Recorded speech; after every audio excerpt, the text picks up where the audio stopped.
इस प्रकार से कोपार लिंगो कहने लगा कि मेरे जो नाना नानी थे वो कैसे थे, शक्ति वाले, भक्ति वाले, पूजा पाठ वाले, और कहाँ गए मेरे नाना नानी राजपाट वाले। इस प्रकार से कोपार बाबा अपने नाना नानी की याद करते रहा, पछताते रहा और कहने लगा ठीक है, सबसे पहले मुझे सामाजिक व्यवस्था को सही करना चाहिए। जब सामाजिक व्यवस्था सही होगी तो समाज संगठित होगी, और जब समाज संगठित होगी तो अपने राजाओं के गढ़ी किलाओं को अपने आप संभाल लेगी। लेकिन सबसे पहले समाज संगठित होना चाहिए, तो समाज संगठित करने के लिए मुझे सबसे पहले सामाजिक व्यवस्था को सही करना चाहिए। ऐसा सोच करके कोपार बाबा अब वहां से आगे बढ़ता है। तो कोपार बाबा जब वहां से चला तो अब पश्चिम से दक्षिण की ओर जा रहा है। धीरे धीरे चलते चलते कोपार बाबा को रास्ते में एक भयंकर जंगल मिला। कोपार बाबा उसी जंगल के बीचों बीच से जा रहा था और उसी जंगल में कुछ मात्र शक्तियां घूम रही थी। वो मात्र शक्तियों ने जैसे ही कोपार बाबा को जंगल के बीच से जाते हुए देखी तो कोपार बाबा चलते जा रहा था और माथे से पसीना भी आ रहा था। तो जो महिला थी वो सोचने लगी कि ये कौन है, बोले कहाँ जा रहा है और इसके माथे से पसीना भी आ रहा है, और ये गांव से अगर वो जंगल से अगर आगे निकल जाएगा तो इसको कोई पेड़ भी नहीं मिलेगा, कोई गांव भी नहीं मिलेगा, कोई छांव भी नहीं मिलेगा। इसलिए वो मात्र शक्तियां उसको, कोपार को उसी जंगल में रोकने के लिए सोच रही थी, लेकिन वो बोल नहीं पा रही थी क्योंकि वो अनजान थी, पहचान नहीं था। तो बोले इसको कैसे कैसे रोके, कैसे बताए। तो सब महिलाओं ने सोची कि एक काम करो, एक गीत बना के गाओ, एक गीत बना के गाओ, गीत सुनकर के वो समझ जाएगा। तो उसको रोकने के लिए, समझाने के लिए वो महिलाओं ने गीत गाया था। आज भी वो गीत कुछ क्षेत्रों में आदिवासियों में गाया जाता है। तो कोपार बाबा जिस रास्ते से जा रहा था उसके बाजू में एक पीपल का पेड़ लगा था, उसी पीपल से उन्होंने एक गीत बनाया और कोपार बाबा को परदेशी कहा। तो मैं आपको एक लाइन में बता रहा हूँ, कोपार बाबा को रोकने के लिए उन्होंने एक गीत गाया, जैसे कोपार बाबा ने सुना। कैसे? वो कहने लगी, ऊपर देसी धोपेरी बेल मायलो चापी पलो की घम छैया आगे दूर लगावे नैया। ऊपर देसी धोपेरी बेल मायलो चापी पलो की घम छैया आगे दूर लगावे नैया।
इस प्रकार से वो मात्र शक्तियों ने जब गीत गाई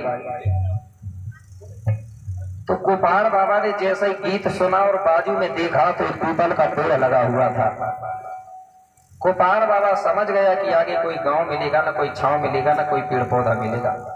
बोले इसी पीपल के पेड़ के नीचे बैठ करके थोड़ा अब आराम कर लेना चाहिए। कैसे?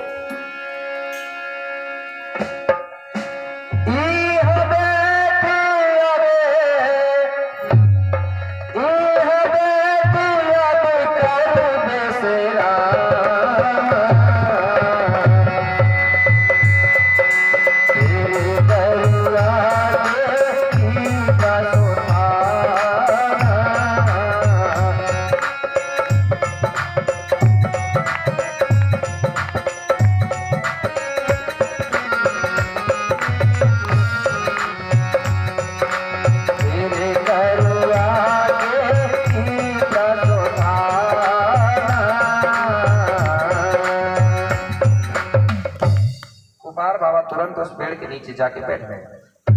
जैसा ही कुपार बाबा बैठा मेरे भाई, तो कुपार बाबा को थकान के कारण नींद सता रही थी। कुपार बाबा जैसा ही लेटा तो कुपार बाबा को अचानक गहरी नींद आ गई। जैसा ही नींद आई तो कुपार बाबा सो गया।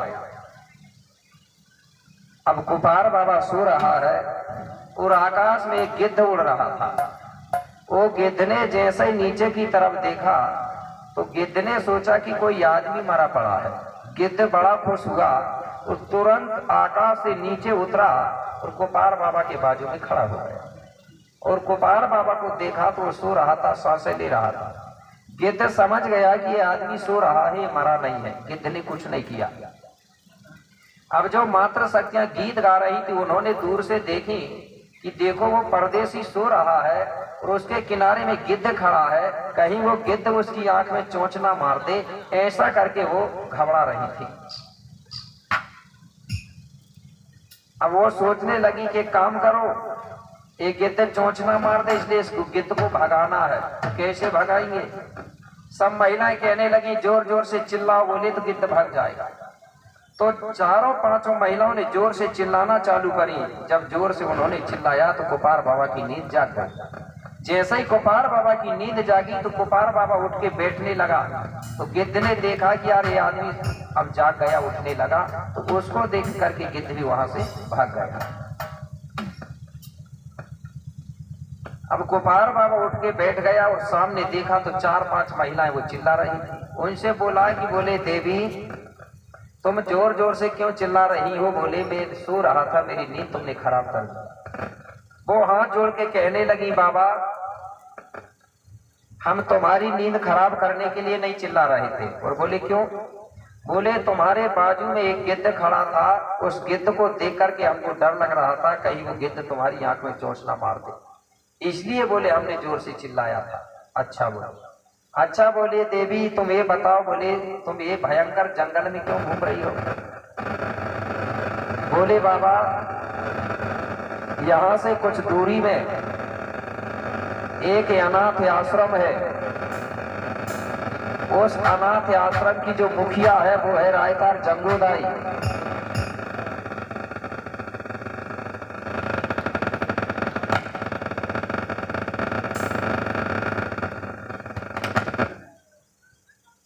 कौन है? उस आश्रम की मुखिया रायतार जंगूदाई।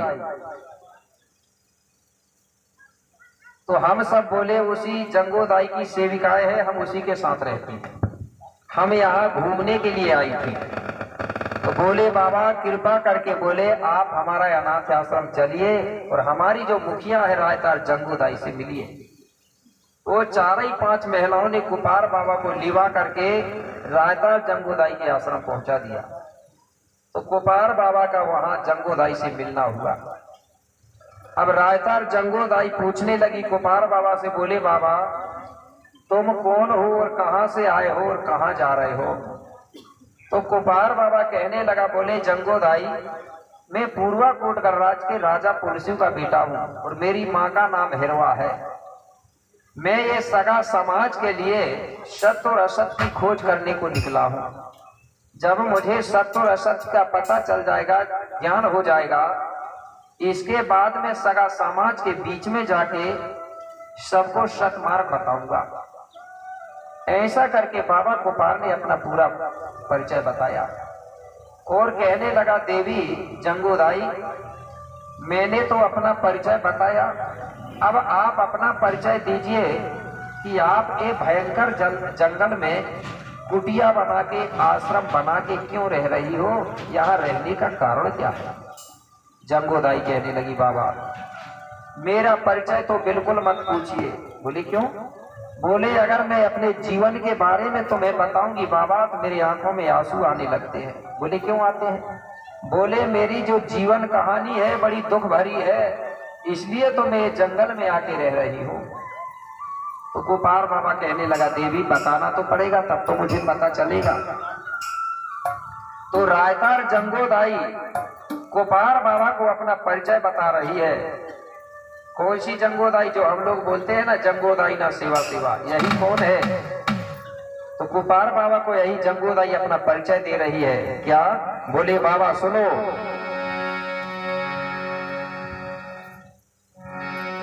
मैं राजा कुशाल की कन्या हूँ, अरे अदिल कोट में ब्याही। बाबा मैं राजा कुशाल की कन्या हूँ, अरे अदिल कोट में ब्याही। अरे सर पे दसोपति प्राण तजो, यही कारण घर से भगाए। सर पे दसोपति प्राण तजो, यही कारण घर से भगाए।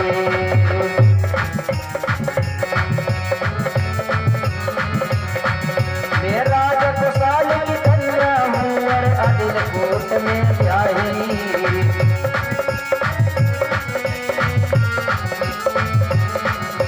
सर पे दसोपति प्राण तजो, यही कारण घर से भगाए। सर पे दसोपति प्राण तजो, यही कारण घर से भगाए। यही कारण घर से भगाए।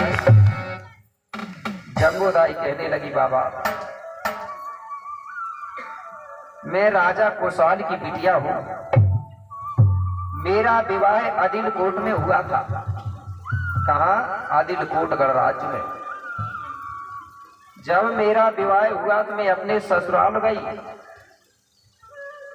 ससुराल में मैं अपने पति के साथ कुछ ही दिन रह पाई और एक दिन अचानक काला नाग आया और उस काला नाग ने मेरे पति देव को काट दिया, डस दिया, जिस कारण से बाबा मेरे पति ने प्राण त्याग दिए, खत्म हो गए।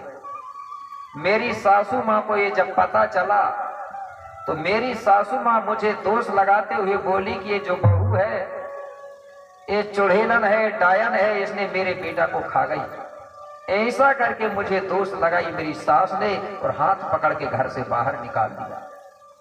मैं वहां से भागी अपने पिताजी के पास, पिताजी से बताई तो पिताजी कहने लगा, बेटा जंगो, अगर मैं तुझे अपने घर में रखूंगा तो दुनिया के लोग कहेंगे कि ये जंगोदाई का कैसा पिता है, विवाह करने के बाद अपनी लड़की को अपने घर में रख रहा है, दुनिया के सब लोग मुझे नाम रखेंगे।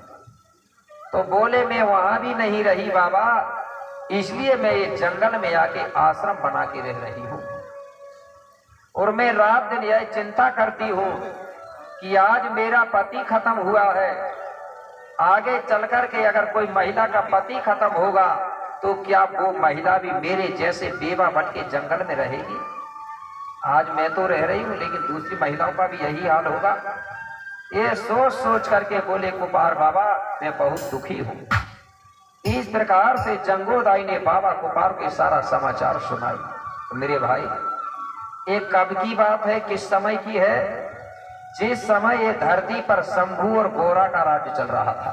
44 नंबर की पीढ़ी का राज्य की बात बता रहा हूं मैं। तो शंभू और गोरा के राज में हो क्या रहा था, अगर किसी महिला का पति खत्म होता था तो वो महिला जंगल में जाके रहती थी, दूसरा पति नहीं बना सकती थी, मतलब बेवा बन के रहती थी। लेकिन अगर किसी पुरुष की पत्नी खत्म होती थी तो वो पुरुष दूसरी पत्नी बना लेता था। इसके राज में चल रहा था ये शंभू और गोरा के, मतलब पुरुष को अधिकार था दूसरी पत्नी बनाने को, मतलब पत्नी खत्म हो जाती थी तो दूसरी बना लेता था। लेकिन महिला को यह अधिकार नहीं था दूसरा पति बनाने का, वो जीवन भर बिना पति का रहना पड़ता था जंगल में जाके। तो ये जंगोदाई ने क्या किया, महिलाओं के लिए इसने जंग किया था। नाम इसका है रायतार, असली नाम क्या था उसका, रायतार। इसने महिलाओं के लिए जंग किया, आंदोलन किया, न्याय मांगा, तब से उसके आगे जुड़ गया जंगो। जंगो मतलब जंग करने वाली महिला, झगड़ा करने वाली। तो इसने क्या किया, जितनी भी महिलाओं के पति खत्म होते थे उन महिलाओं को अपने आश्रम में रखती थी, सबको बुला लेती। ये आश्रम देखा है किसी ने, अनाथ आश्रम? ये परदुली कोट में है आज भी रायतार जंगोदाई का आश्रम। सबसे पहले रायतार जंगोदाई ने ही अनाथ आश्रम बनाया। उसी अनाथ आश्रम को देख करके लोगों ने दूसरा आश्रम बनाया। मतलब सबसे पहले अनाथ आश्रम बनाने वाली यही जंगोदाई है। इसी की नकल करके दुनिया के लोगों ने आश्रम बनाना चालू किया। तो जितनी भी महिलाओं के पति खत्म होते थे उन सबको जंगोदाई अपने आश्रम में बुला लेती थी।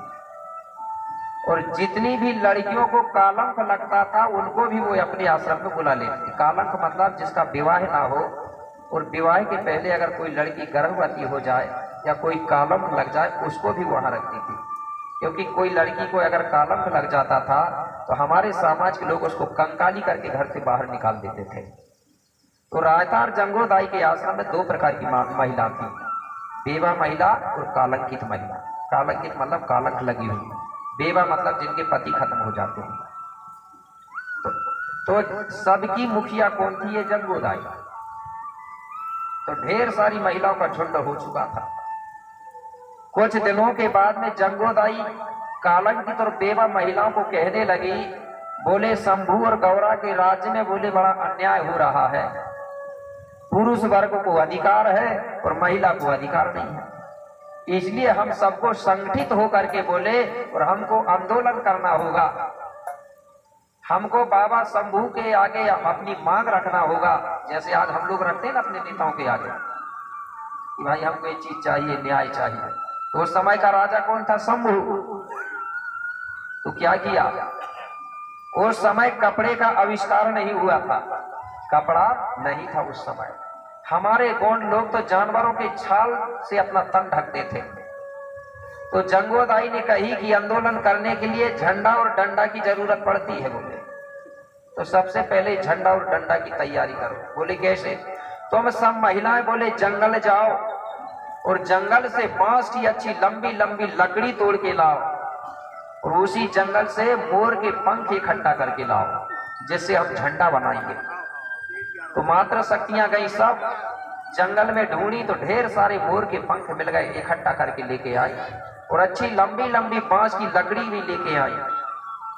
तो जंगोदाई ने क्या किया, वही मोर के पंख थोड़े थोड़े लकड़ी के ऊपर ऐसा बांध के और झंडा तैयार किया। वो झंडा आज भी हमारे आदिवासियों में मिलता है देखने को, देखे हैं मंडई मेला में, जिसको ढाल चंडी कहते हैं। इसको बनाने वाली कौन है, यही रायतार जंगोदाई ने बनवाया। क्योंकि कपड़े नहीं थे इसलिए मोर के पंख के झंडे बनाए गए। कहने लगी एक हाथ में अब झंडा ले लो और एक हाथ में बोले बांस का डंडा ले लो, क्योंकि भाई आंदोलन करेंगे तो कुछ भी हो सकता है। तो एक हाथ में झंडा और एक हाथ में डंडा। सबसे आगे हो गई जंगोदाई, उसके पीछे से पूरी महिलाएं सब झंडा ले लेके चिल्लाते चली जा रही है। बोले बाबा शंभू तुम्हारे राज्य में महिलाओं के साथ बोले अन्याय हो रहा है, हमको न्याय चाहिए। अब बाबा शंभू ने देखा कि यार जंगोदाई तो आज ढेर सारी महिलाओं को झुंड लेके आ रही है और कह रही है कि बोले तुम्हारे राज्य में अन्याय हो रहा, मेरे राज्य में कौन सा अन्याय हो गया। बोले गौरादाई से कहने लगा, गौरादाई चलो जाके मिलते हैं, बोले पूछते हैं क्या हुआ। बोले हो सकता है कोई गलती हो गई बोले मुझसे। शंभू और गौरा जंगोदाई के पास पहुंचे, जंगोदाई से कहने लगे जंगोदाई मेरे राज्य में कैसा अन्याय हो रहा है महिलाओं के साथ। बोले बाबा शंभू तुम्हारे राज्य में पुरुष वर्ग को अधिकार है बोले, और महिलाओं के लिए कोई अधिकार ही नहीं है। बोले कैसे, मैं समझा नहीं। अरे बोले कोई पुरुष की पत्नी खत्म होती है तो वो दूसरी पत्नी बना लेता है बोले हाँ। और अगर कोई महिला का पुरुष खत्म होता है तो बोले दूसरा पति नहीं बना सकती। बोले तो है कि नहीं अन्याय? बोले महिला नहीं बना सकती, पुरुष बना लेता। बोले तो बाबा शंभू कहने लगा बात सही है। बोले ये पता नहीं कब से ये गलतियां चली आती रही होगी। बोले वो तो ये तो बड़ा अन्याय है। बोले जब पुरुष दूसरी पत्नी बना ले रहा है तो महिला क्यों नहीं बना सकती दूसरा पति? बोले तो जंगोदाई आपको चाहिए क्या? कुछ नहीं। बोले अधिकार देना है तो दोनों वर्गों का बराबर करो। बोले जब पुरुष बना लेता है दूसरी पत्नी तो पत्नी को भी अधिकार दो। बोले दूसरा पति बनाने को, खत्म हो जाएगा। तो बाबा शंभू कहने लगा ठीक है जंगोदाई, आज से बोले मैं अधिकार दे रहा हूं। बोले अगर कोई भी महिला का अगर पति खत्म होगा बोले तो वो दूसरी पति बना सकती है। बोले बाबा शंभू ने महिलाओं को, जंगोदाई को और जितनी भी कलंकित महिला है सबको सम्मान किया टीका लगा के। ये कब का समय था? जिसको आज हम दीपावली बोलते हैं, दिवाली बोलते थे पहले। क्या बोलते थे? दिवाली। तो दिवाली में एक ही काम नहीं हुआ है, एक बार शंभू और मूला का विवाह भी हुआ है। और एक बार दीपावली के ही समय में शंभू ने महिलाओं को सम्मान भी दिया है। इसलिए दीपावली से ये ढाल चंडी का काम प्रारंभ हो जाता है। आज भी घर में पूजा करते हैं ना, एक बांस की लकड़ी में मोर के पंख बांध के दीपावली को आज भी पूजा होती कि नहीं होती? वहाँ अलग अलग क्षेत्रों में अलग अलग नाम से कोई चंडी के रूप में मानता है, कोई होलराई भी बोलता है। तो जो रायतार जंगोदाई है, इसको मंडई में देखे होंगे, एक ऐसा गोल गोल बना होता है, उसको गांगोदाई बोलते हैं। हम क्या बोलते हैं? गांगो के नाम से जानते हैं। वो कौन है? रायतार जंगोदाई है। पूरी ढाल चंडी जाती है और उसके परिक्रमा करती है कि नहीं? तो ये ढाल चंडी जो है झंडा, इसका आविष्कार करने वाली कौन है? रायतार जंगोदाई। ये रायतार जंगोदाई ने महिलाओं के लिए आंदोलन किया, लेकिन आज भी हमारे आदिवासी समाज की महिला वो जंगोदाई को जानती नहीं है। नहीं जानती ना। जिसने हमारे लिए सब कुछ किया उसी को हम नहीं जानते, और जिसने हमारे लिए कुछ नहीं किया उसको खूब जानते और मानते भी है। हमारा अगर देवता है, अगर हमारा भगवान है तो कौन है? जिसने हमारे लिए कुछ ना कुछ काम किया है वो हमारा देवता है। जिसने हमारे लिए कुछ नहीं किया वो काहे को हमारा देवता रहेगा? तो हमारे लोग यही चीज नहीं जानते। आज मैं बता रहा हूं, या हाथ उठा के देखूंगा कितने लोग हैं जो डॉक्टर भीमराव अंबेडकर को जानते हैं? जरा हाथ उठाना। सभी जानते हैं। नीचे फोटो किस किस के घर में है? अब हाथ उठाना। सबके घर में है, बहुत से लोगों के घर में नहीं है। ठीक है। और जिसने हमारे लिए कुछ नहीं किया उसके ढेर सारे फोटो टंगे होंगे, है कि नहीं? अगर डॉक्टर भीमराव अंबेडकर नहीं होता तो मैं भी ये मंच में बैठ के अपनी धर्म संस्कृति का प्रचार नहीं कर सकता। आज आप ड्यूटी, नौकरी, सर्विस में लगे हो तो किसके बदौलत? रूसी की फोटो नहीं है, सबके घर में भीमराव अंबेडकर की फोटो होना चाहिए। हर घर में संविधान की पुस्तक होना चाहिए। संविधान से देश चलता है और हमारी गोया पुनेम गोंडी ग्रंथ से हमारा समाज चलता है। तो समाज चलाने के लिए हमारे पास में गोया पुनेम गोंडी धर्म दर्शन होना चाहिए और देश के लिए संविधान होना चाहिए। ये दो पुस्तक बहुत जरूरी है। तो यही जंगोदाई ने मांग करी तो बाबा शंभू ने क्या बोला? आज के बाद से अगर कोई गोंड समाज की महिला का पति खत्म होता है तो दूसरा पति बना सकती है। तो बनाते हैं कि नहीं? आपके इधर बताइए। अगर भैया खत्म हो जाता है, देवर अपनी भाभी को पत्नी बना लेता है, गोंडी धर्म में बना लेता है कि नहीं बनाता? भाभी को मां तो नहीं मानते आप? भाभी को मां तो नहीं मानते, क्योंकि हिंदू धर्म जो है उसमें भाभी को मां माना जाता है, और गोंडी धर्म में भाभी को मां नहीं माना जाता है। जब तो भैया खत्म हो जाता तो विवाह कर लेता है, और मां मानते तो फिर विवाह काय को करता देवर मां से। तो आप विचार करो आप किस धर्म के लोग हो। अगर हिंदू धर्म के हो तो भाभी को मां बोलना, ठीक है। और गोंडी संस्कृति में मामा फुआ के लड़का लड़की का विवाह होता है, और हिंदू संस्कृति में भाई बहन लगते हैं कि नहीं लगते? आज हमारी गौड़ समाज की बहुएं क्या बोल रही है? ससुर को क्या बोलती है? मैं उन्हीं से पूछूंगा ना सर, ससुर जी को क्या बोलती है? इसमें हमारी संस्कृति खत्म होगी कि नहीं? हमारा कल्चर खत्म होगा कि नहीं होगा? ससुर जी को बोल रहे पापा जी, बहुएं बोल रही पापा, और सास को बोल रही है मम्मी। आप बताइए, जब पापा और मम्मी का लड़का तुम्हारा क्या होगा फिर? क्या हुआ? दूसरे की नकल कर रहे हैं। इससे हमारा कल्चर खत्म होगा। जब तक आपकी संस्कृति जीवित है, आपकी भाषा जीवित है, तो आपको संविधान से अधिकार मिलेगा। जिस समय आपकी भाषा संस्कृति खत्म हो जाएगी तो संविधान भी कुछ नहीं करेगा। सिर्फ आपको आरक्षण मिलता है आपकी संस्कृति से, ठीक है ना? याद रखना।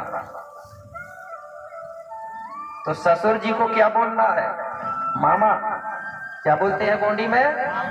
मामा जी बोलो, या मामा जी अच्छा नहीं लग रहा तो ससुर जी बोल दो, ठीक है? अच्छा लगेगा कि नहीं? ससुर जी खाना खा लो। सास को बोल दो सासू माँ खाना खा लो। नहीं तो बोल रही मम्मी खाना खा लो। तो भाई बहन हो गए कि नहीं हो गए? गोंडी संस्कृति में मामा फुआ के लड़का लड़कियों का विवाह होता है, क्योंकि देव अलग अलग होते हैं कि नहीं होते? इसलिए मामा फुआ के टूरा टूरी एक दूसरे से हंसी मजाक भी करते हैं कि नहीं? एक गीत सुना होगा आपने, एक लाइन में बता रहा हूं, वो हंसी मजाक